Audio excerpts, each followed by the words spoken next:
All right, here we go. Here we go. So, and please, everybody, oh my God. Please, everybody, note also the first comment.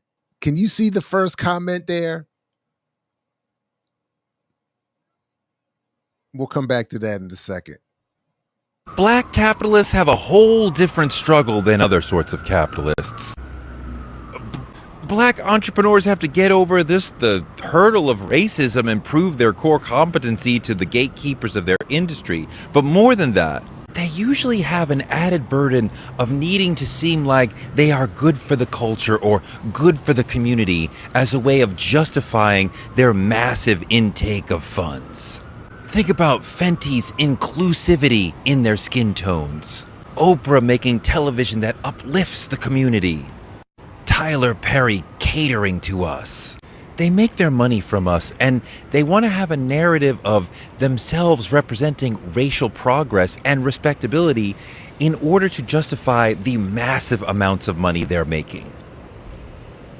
They can't be capitalists just for the sake of money. They have to be racial representatives, somehow making something better for black people.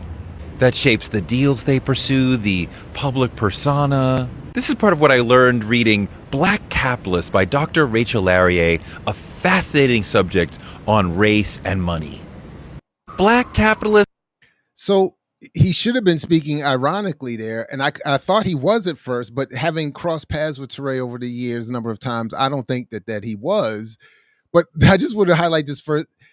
Questlove, the heaviest burden in my observation and experience, ahem, is the feeling of guilt. Well, for those of us who have empathy, but I also suspect for those who preemptively strike first in defense mode, a la rappers taking the bag when they know they shouldn't. A lot of weight is also put on how to react if they get too successful.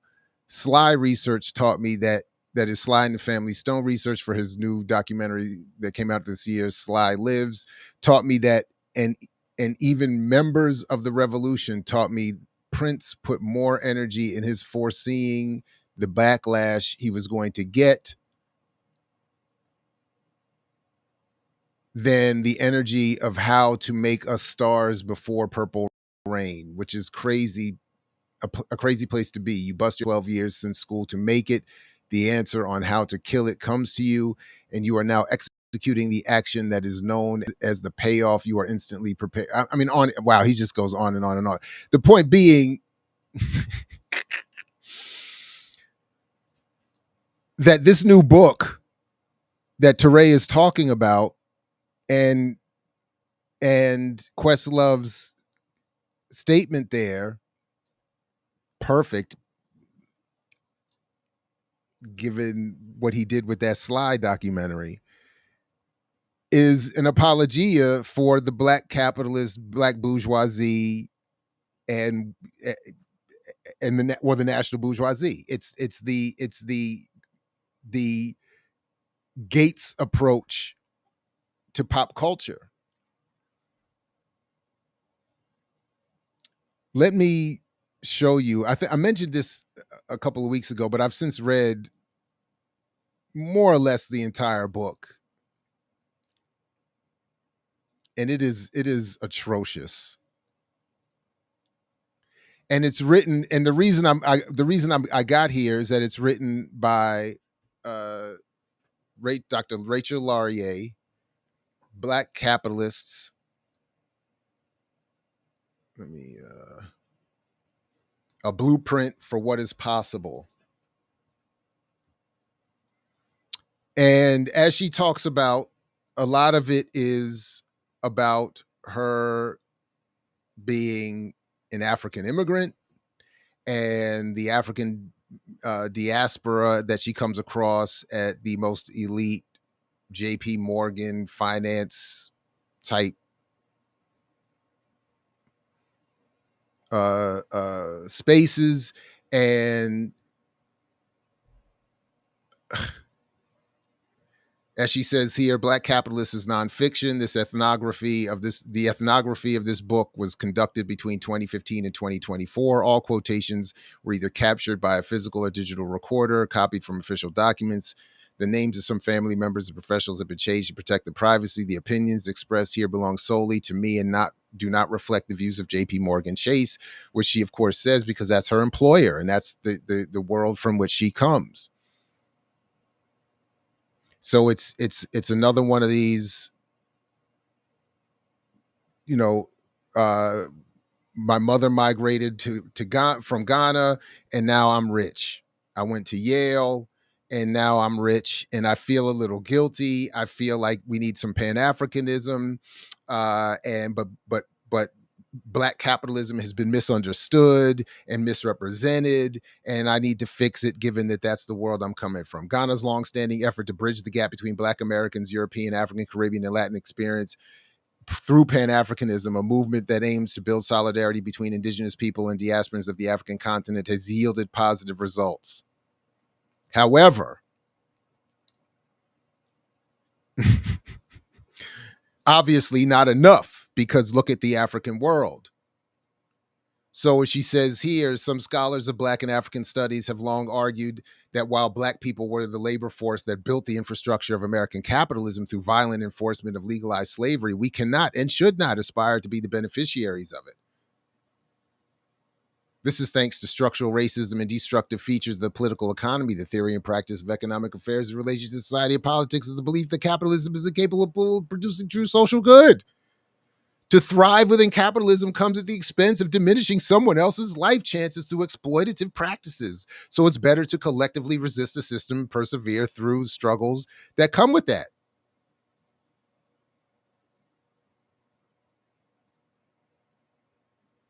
Many of the Black capitalists I encountered do not agree with this sentiment. In fact, they were highly critical of modern day capitalism.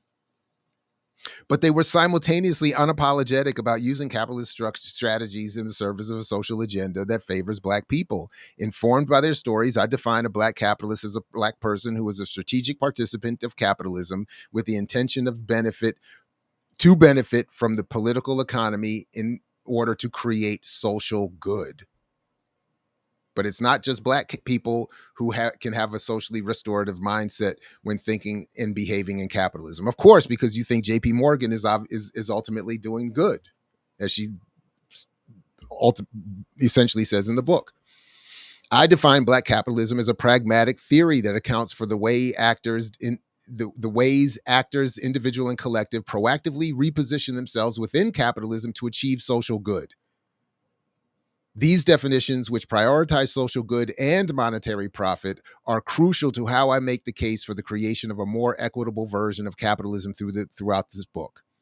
The point is not simply to occupy a more powerful position within capitalism, but to participate in capitalism in such a way that engenders social good for others and limits the exploitation that capitalism as we know it is built upon. According to this framework, being Black and or actively engaged in capitalism doesn't inherently mean someone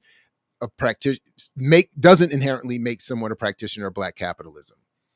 One must repeatedly choose to have a communal mindset and remain committed to advancing social good. So this is a complete. Now, let me just find my notes here. First of all, before I move any farther, Toure accurately summarized in that video the goal of the book. As I said, it's an apologetic. It is, but what she is doing here is rebranding Black capitalism, giving it this specific definition. And I don't know if it's willful or not, but intellectually, it's incredibly flawed, if not fully dishonest. Without belaboring the point, please check me on it. Do not take my word for it. Read the book if you like. She does not talk about, she does not mention, she does not reference any of beyond what she just said there, that vague reference to some people think capitalism is bad and can't be used for the good of anyone. I don't agree. Now, in those some people, again, there's no honest or even reference to the long history of Black capitalist criticism in this country or elsewhere. So this is absolutely the antithesis to a pan-Africanism defined by a Kwame Toure or a Frantz Fanon, or or an Nkrumah who is mentioned in this book in a most disturbing and reduced way. This is not an engagement with the concept of black capitalism as it's been discussed in this country for 150 years. And it is a denial of all of the scholarship and criticism of that narrative and claim, that is the black capitalist narrative and claim. So she doesn't talk about or mention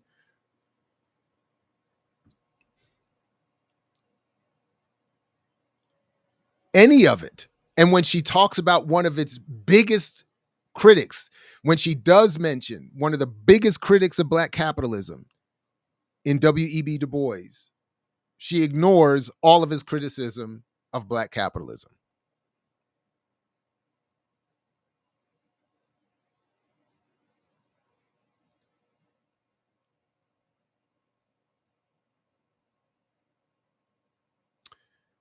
All right. Let me find. Oh, this is thankfully Jamie Dimon, the CEO of J.P. Morgan Chase, continued to defend DEI while other CEOs were silent.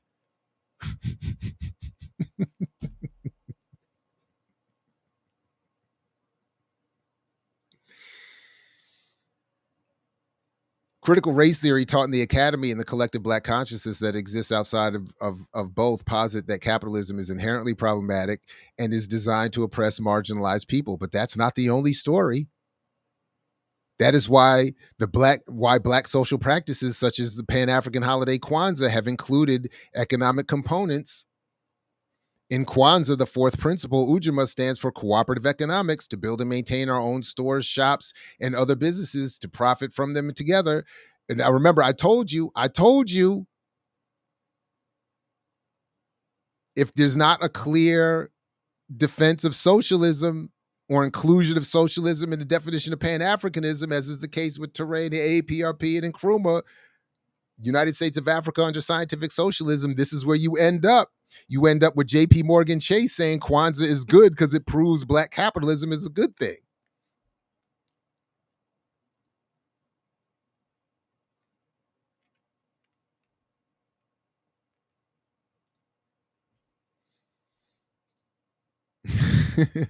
This is wild. What else? What else? What else? Oh, this is good. This is good. Again, nothing. The abuse of the history here. Audre Lorde is brought up here. The whole question about using the master's tools to destroy the house. But when I consider Lorde's speech through the lens of black capitalism, the change-making limits Lorde warns black people of wobbles.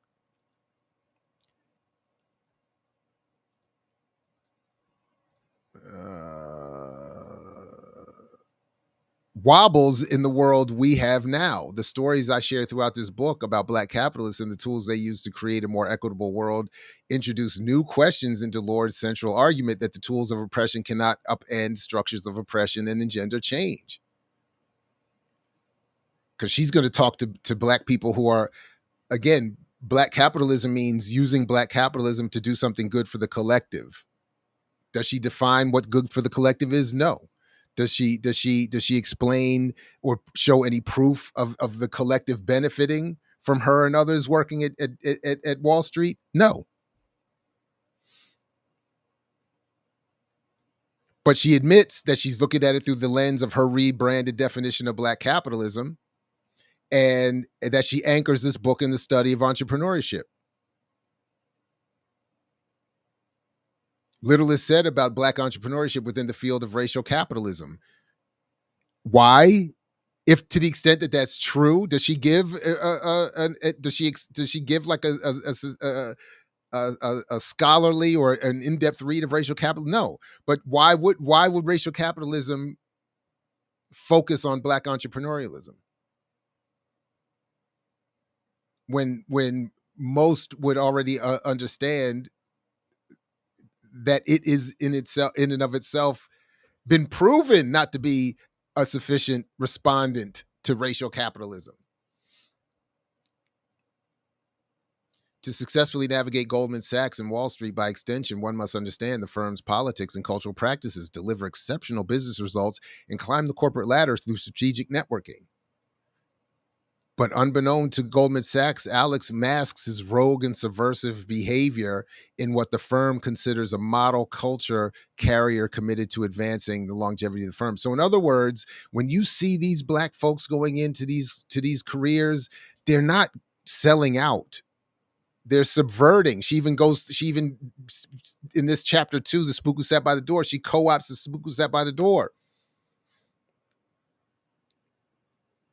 A black person is either radical in their in reimagination of the political economy, but disengaged from it, or active in capitalism, but not radical in their transformation of it.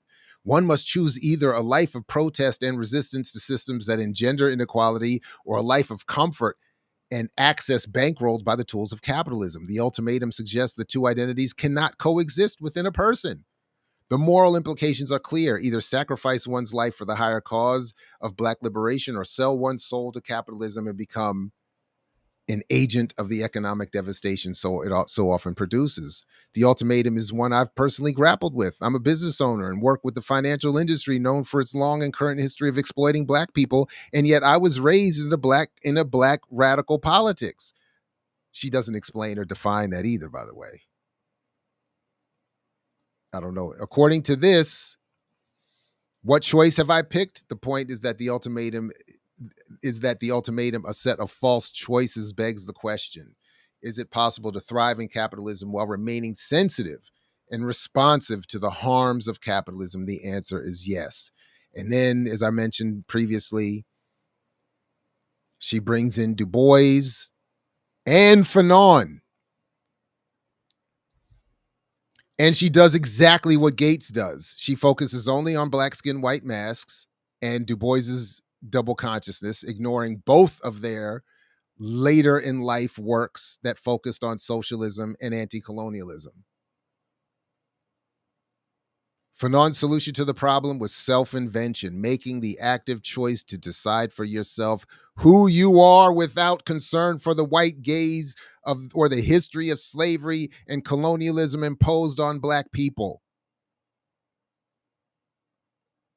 And Du Bois said, get that higher education to achieve a distinguished life in peaceful coexistence in multiracial society. This is an abuse of the history.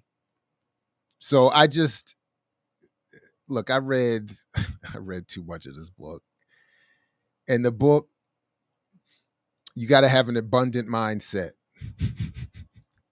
I can't. I just the real flaw was immediately seen in that, as I said, there's no discussion of the myth of black capitalism by Earl O'Farry. There's no discussion of all of the work that I've reintroduced myself to for this book chapter. That So she doesn't engage Marable, Du Bois. She doesn't engage, obviously, Malcolm. She doesn't engage Boggs. She doesn't even mention these people.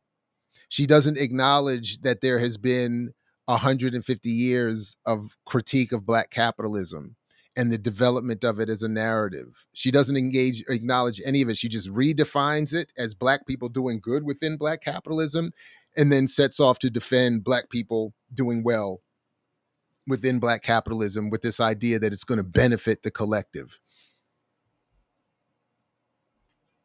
It's intellectually dishonest. It's poor. It's wildly flawed methodologically, and as I showed you there, how she approaches Fanon and Du Bois is a perfect example, not only of her own flawed method, but what Robinson was pointing out is the method deployed by the national bourgeoisie to bring up Fanon as a mechanism of defending one's national bourgeois position. Isn't that's wild? That while, as Robinson points out, Fanon is saying directly, if you're part of the national bourgeoisie and you're aware of it, then you gotta commit class suicide or revolutionary suicide, self harm. Nah, Jab, as you say, you gotta at least strong man it before you break it down. Okay, fair enough. Fair enough. So, I think that's interesting. I think I don't know if I'm getting the context right, but I think that yes, the most proper sound methodology would be to steel man or strong arm the argument, fully engage it, and then fully break it down if you want to criticize it. And so I would admit that I'm not being the the most methodologically sound here, but I think in some cases like this one, you give what you get. And if you're going to write a book called Black Capitalism, I mean, I don't know what more I would need to do. If you're going to write a book about black capitalism that ignores the history of black capitalism and its criticism, also you can redefine it brand new. And I guess that allows you to not have to deal with all of the history. So if I just said I'm going to write a book about racial capitalism, and but I'm going to define racial capitalism as uh, black people trying to do good within capitalism with a concern for their race, and then I ignore Cedric Robinson, Robin Kelly, all the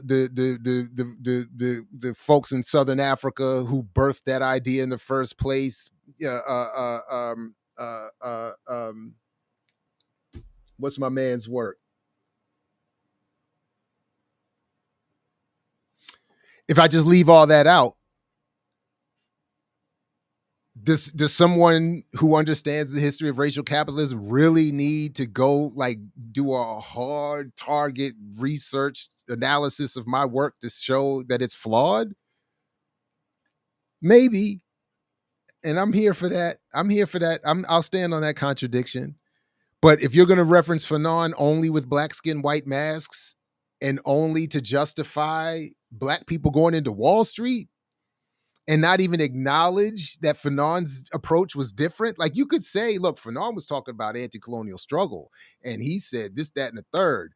I'm going to use that argument to make this point. That would at least be intellectually honest. But as I showed you there, and you again check the word, she doesn't do that. Does she say? And as I pointed out before, this is a big flaw in how people talk about cooperatives and even black entrepreneurialism and make reference to Du Bois. If you don't acknowledge that he condemned the idea and chose socialism and repatriation to Ghana, and you use him to justify again going into Wall Street and claiming that my working for J.P. Morgan Chase is going to benefit the African world, I don't know that I owe you that much more. I don't know, for an impromptu uh, um, criticism.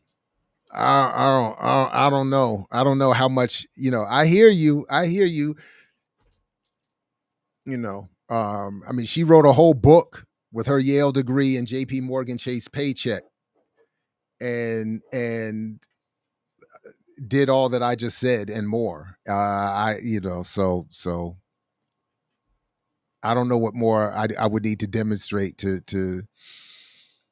uh, to give her a fair criticism here. The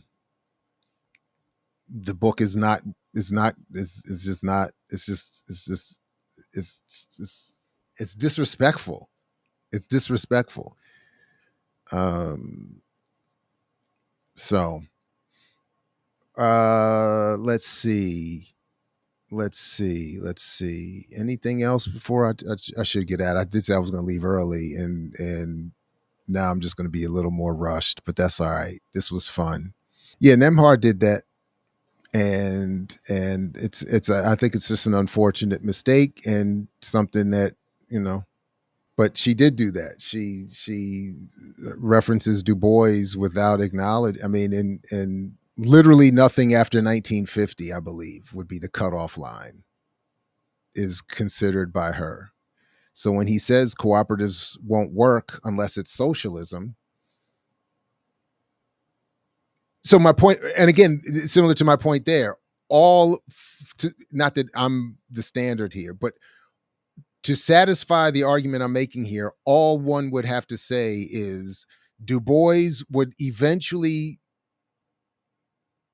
something to the effect, Du Bois would eventually come to disagree with this or to condemn this or to move away from these ideas and prefer socialism and his return to Ghana.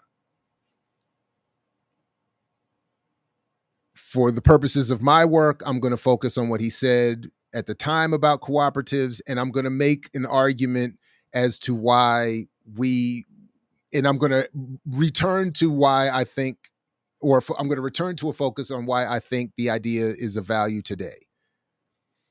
So we're talking about like 3 sentences, 1 paragraph, I think satisfies that whole issue. And then in presentations doing something similar. Du Bois said this. I'm using this part of Du Bois to make this point. I mix what I like, what I like, what I like, what I like, what I like.